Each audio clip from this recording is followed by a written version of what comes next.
मैले त नाम लेखाएको थिएन, आज बोल्नु पर्दैन होला भनेको नाम बोलाउनु भएकोमा। र आज 5 मिनट दिनुभएको छ, यो चाहिँ आजलाई पुग्छ।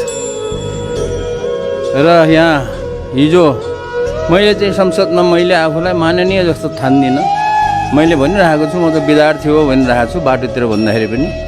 अनि यता आउँदाखेरि पनि बाटोमा कसैले भेट्यो भने स्कुल जान लागेको भन्छु। हिजो पढाइ भएन है, दुर्भाग्यवश। आज चाहिँ पढ्न पाइयो र आज धेरै पढ्न पाइयो, किनभने धेरै उपदेशहरू आदेशहरू होइन विभिन्न माननीय ज्यूहरूबाट सुन्न पाइयो र धन्यवाद छ।